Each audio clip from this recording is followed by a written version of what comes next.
Buddy, I'm Bobby Munson, and as always, it's Astrid Pizarro with me right there. This is Killer Cuts, and we're bringing you our review of the movie Companion. Did AI do this any justice, or did it not? Let's find out. It's time for Killer Cuts, Chapter 14.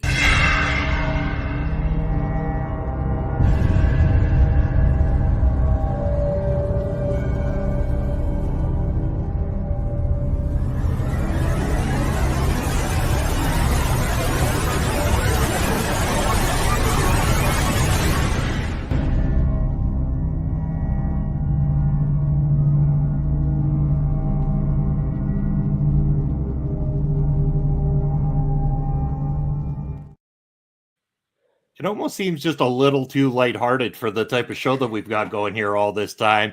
Yes, we're reviewing 2025's Companion, a movie that I'm sure many people, if you've seen it, weren't expecting what you got from it. And if you haven't seen it, well, warning, spoilers are ahead. We're going to be talking about the movie in depth, so make sure to go check it out. Now available on streaming, I believe, in most places anyway. It was HBO, or who picked this one up, Astrid? Yeah, in the US, and it's Max, for those that have it.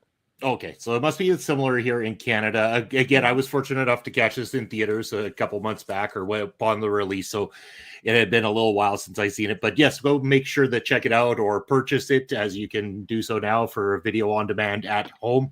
The movie starring Sophie Thatcher and Jack Quaid, written and directed by Drew Hancock.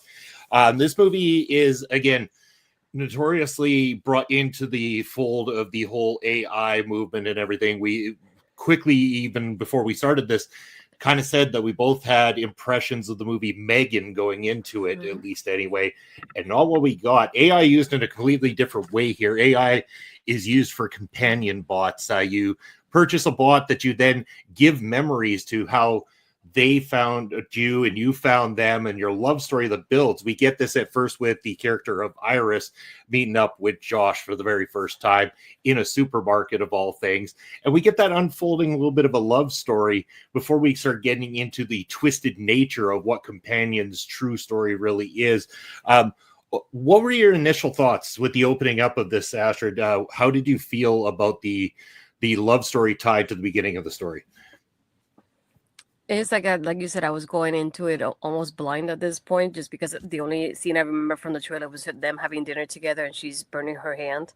So that's all I knew into it. In my mindset, I was thinking this is kind of like Megan, maybe, so it's going to be outrageous in that sort of way. And it wasn't really, and I'm glad it wasn't at the same time. It was very different.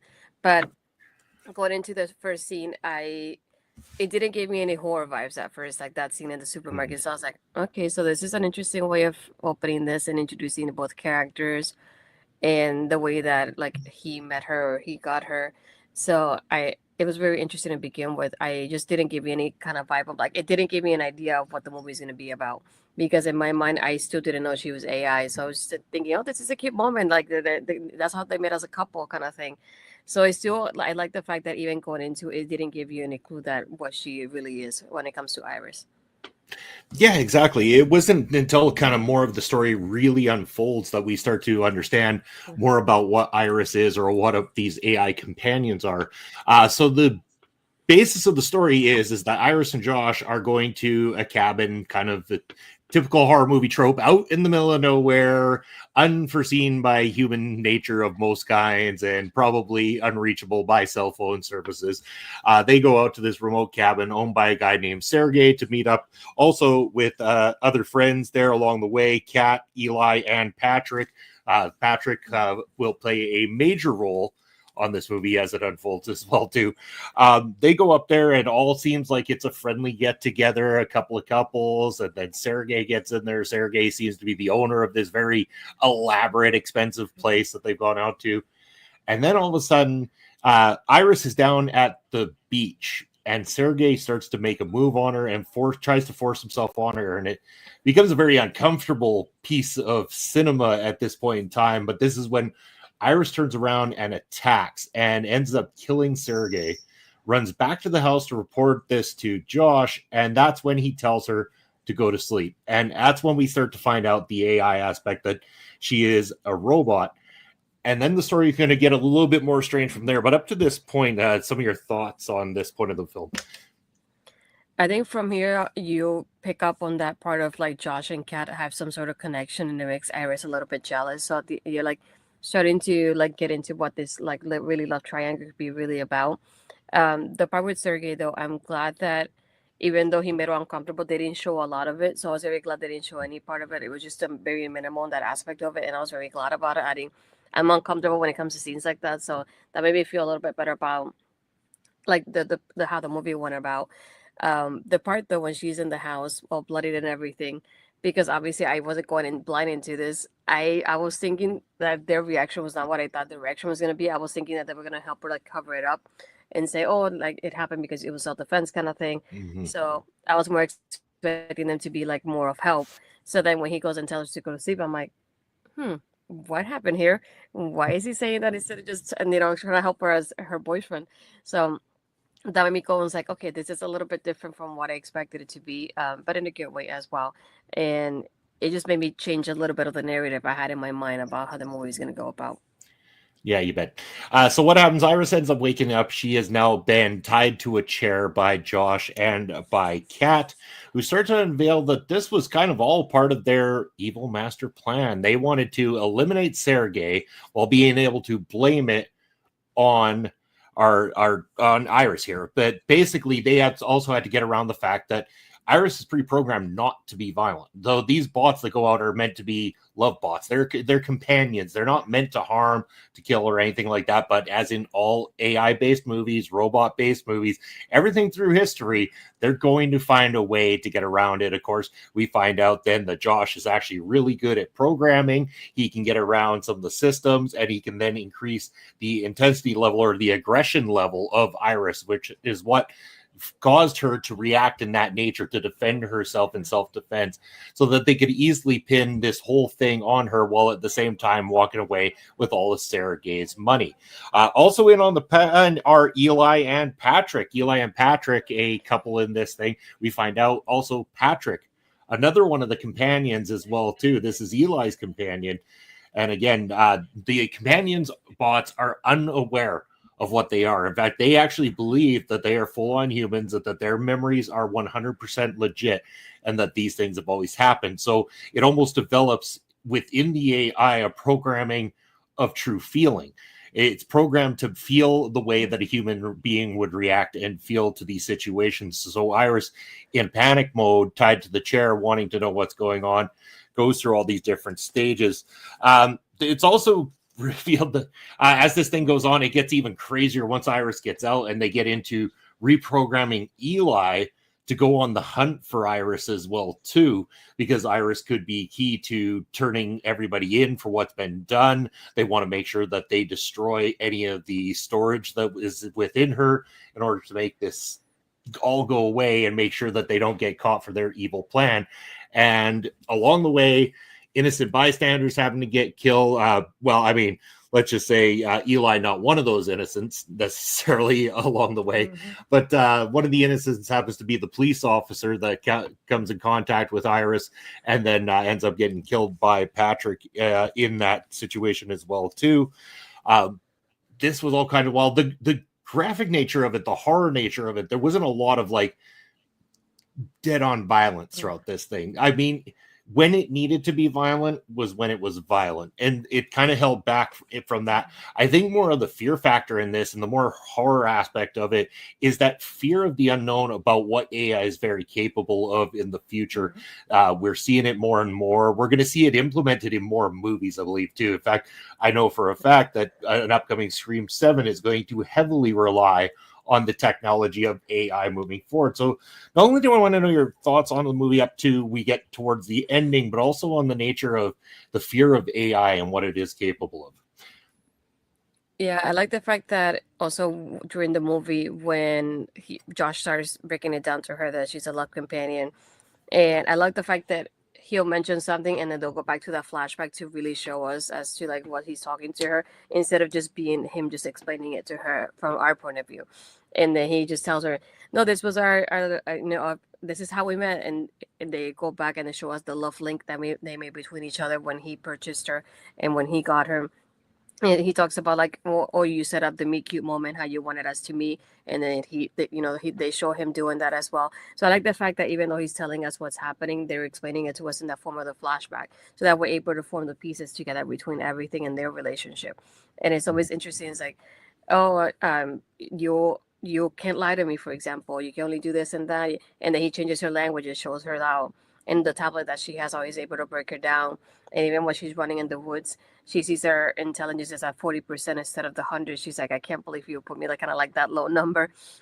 But I think it's just funny seeing like the way she's able to play with the settings, and even how quickly she learns about the settings herself with the tablet as she's running away. I think it was a cell phone, if I'm not mistaken. Yeah. But just thinking about like the fact that she's able to learn so quickly and how to use it and how to change it for her advantage. She's like you said, we have the innocent bystander, the deputy here. I did enjoy that scene just because I like the fact that when she's running away, she learned so quickly how to use the tablet that she was able to use it to her advantage to like get away with everything here. But at the same time, we get Patrick in between there. That was a factor in this. But I also wanted to go to a scene that goes right after that. It said when they catch her, I like when they start asking the people from the company when they're picking up the AI robot, and it's like, yeah, so it's like we have to look at the footage and everything else, and you can see Josh's face like, oh, they're gonna find the footage kind of realization. So I like the fact that like the way he notices, like, okay, he's like, okay, we had to do something else then to her because we want to get rid of the footage.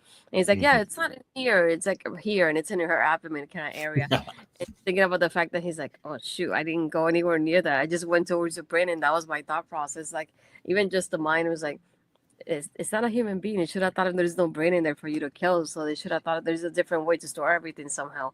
So I think that was very funny. Just thinking about the fact I like the his facial expression in that scene particularly as well. That moment of like you can see and not only see it but hear his nervousness as he realizes the fact that the footage is still there inside of her somehow. I thought that part especially was brilliant. Yeah, and the setup to that is great because that is really where the twist comes in. Because what happens is they actually turn Iris's intelligence down to 0%, and then convince her to shoot herself in the head, thinking that the actual electronics and all the storage is inside the brain. As again has been a trope of robot and AI movies throughout the past and stuff like that, is that all of the main power chips and everything are stored in the head area like a brain would be. But in this case, the twist to it becomes when they're taking the body away, like you said, and go, oh yeah, we'll just have to check the footage. Everything's stored in the abdomen. And I'm like, of course it is. Like, like, thank you for doing something completely different and making Mm-hmm. the typical human idea of what it should be Mm-hmm. play a factor on why they're not going to get away with what they've got done up to this point. I thought it was a brilliant twist ending. And to me, honestly, with all of these factors in place, I honestly, like, right away off the hop of 2025, I'm like, we're off to a great start. This is a great start to horror. This is a great start to, AI robot movies. I know we got Megan 2 coming out this year. I'm curious to see, I clearly feel this is going to be the more sophisticated of the two AI robot movies this year. But I thought this was a home run. I'm a really big fan of it. I will say that I'm not alone in that as well, because on Rotten Tomatoes, 94% of critics all agree that this was a top-notch movie. And over on the aggregate for Metacritic, 70 out of 100. So we're batting between 70 and a 94% average amongst critics on this thing. And I think it's a very fair assessment. I mean, if I was to break this down and give it a rating, I'd probably say for me, it's in somewhere around the 80 to 85%, at least, maybe even a little higher. I think maybe even upon a second viewing, I'm going to find myself liking this more than even the first viewing of it, because the first viewing was more the wow factor of not knowing what to expect. The next time around, it'd be like, I'll be looking for the extra things that maybe I missed upon the first viewing of this one. Yeah, and to go about that as well, I kept thinking about like the second half of the movie in the aspect of like when Josh does the love lick with Patrick and try to take advantage of him.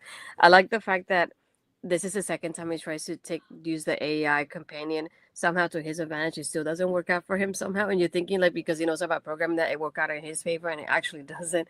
And it's just amazing to watch it go. So I'm like, I have a plan, and this is the plan I have in mind, and it's gonna go this way, but it just goes a wires to the other side of it somehow, and it's like it never goes the way he expects it to. Um, I just thought like in my mind, I was thinking like she's kind of like that Megan and have that moment that she's gonna become violent and kill everybody else. That was like my whole mindset going into it. And just to think about the fact that she's like almost like the innocent person in this situation, she was, taken advantage of in that aspect of it, is something I wasn't expecting, especially when you think about it's the human taking advantage of the robot instead of the robot taking advantage of the human. So I thought that was very interesting thinking about that mindset as you think about the movie. But I feel like they did very well with it. I enjoyed it. And I had to divide it into 2 different days because of the Easter weekend, but I really wanted to watch it. So I was like, okay, I'll continue it the next day. But even then, I was like, I really want to watch it again. I feel like it was the pacing was really well done. I really enjoyed the casting as well. I like the fact that they come in with a plan, but being that we're humans and it's money and people are selfish, it just keeps like breaking down as the movie goes on, and it goes to crap to put it like that. And it's interesting thinking about how it goes one way and it's like this is how we planned it out, this is what we have in mind, and then it goes completely different to what they think is going to happen. And again, and plus Jack Quaid, another horror movie, I sign me up anytime he's in horror. I'm very happy to see him on my screen, so that was another factor into me watching this, is because I wanted to watch him on this one as well. But yeah, I feel like they did really well with it. I love the pacing, I love the setup, and like you said, it's just a different way to use the AI robots I was not expecting to begin with when the movie started, and it exceeded my expectations in that kind of way. I want to know who Jack Quaid has got working for him to get him the roles he's getting, because man, like, and I mean, it's not a discredit to him at all, kind of thing. It's been some wow factor roles between being in Scream, being part of the boys. He's got Companion that comes out this year to great reviews. I don't know if you've seen it, but Novocaine came out shortly after Yes. this one as well too. Another great movie from him. So he's hitting out banger after banger. I'm really enjoying his style, but I also think that Sophie Thatcher took the charge of this movie and did an excellent job of making you feel sympathy for a robot this time around. Like you said, that sympathy is built for the AI as opposed to making the AI necessarily the threat, and proving that humans are actually more of the threat level to just about everything around us and our own kind at the same time. So a lot of deep-seated messages within Companion that I really enjoyed. Any final thoughts on this one that you wanted to provide? No, I wanted to also add to what you said about Sophie, just because I had watched it before, but I rewatched it on Sunday, on Easter Sunday, Heretic, with her as well, and a huge round. So seeing her from that to that, I was like, I like what she's doing in horror so far, because it's 2 different ways of doing that horror version of it, and I really love that. So I hope she does a little bit more in the future.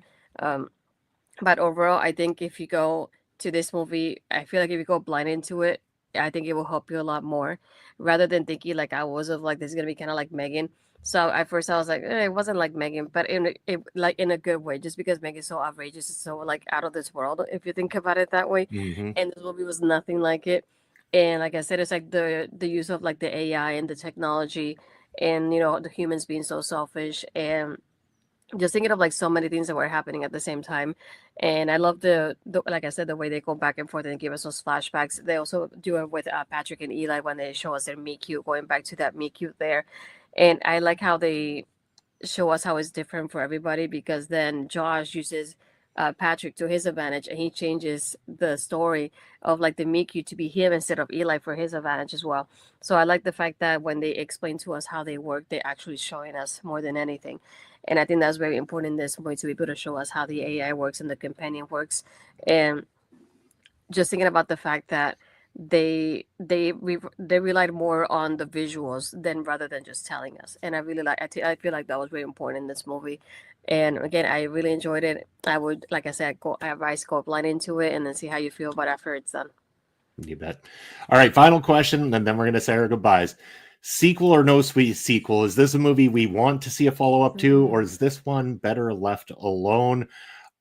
I know they probably will go on the side of a sequel. It's been mentioned before. Whether or not they do it is another question. I'd almost like to see this just be a hidden gem treasure standalone. I don't think that a sequel will do justice to this as any kind of franchise building. I think this needs to be a standalone movie. That's me personally. Your thoughts on that? Yeah, I feel like definitely a standalone, but I could see it from the standpoint of the studio. If they've done very well with this one, they might be able to. The good idea about this one is that they can branch it out and use another AI for another story, and not necessarily use Iris at the same time again. And I feel like I can explore that at the same time as an option if they were to go that route. But like you said, it's like I feel like this was interesting enough that I would like to keep it just as a standalone as it is, and not do any more like kind of sequels to it or anything else to add to it. I just really great the way it is. But I could see them going that way of like finding ways to do a sequel to it with maybe when the factory started and things like that, or different companions and somehow a different story. And that was not and with a murder and getting robbed or anything like that, but definitely something like in that kind of aspect of you having the AI being used to being taken advantage, but in a different aspect, not just the same one as Iris did. But yeah, I feel like it could go either way, but I hope it stands as standalone. Yeah, I feel strongly on that way too. But hey, if it happens, it happens. You know, we'll still be there to support it and find out more about it. But that's going to be it for this episode of Killer Cuts, this review of Companion 2025. You're going to be able to join us in a couple of weeks. We're going to be dropping drop movie review for you right here on Killer Cuts. So stay tuned for that. But in the meantime and in between time, Astrid, why don't you let everyone know where they can reach you and what you have coming up outside of Killer Cuts?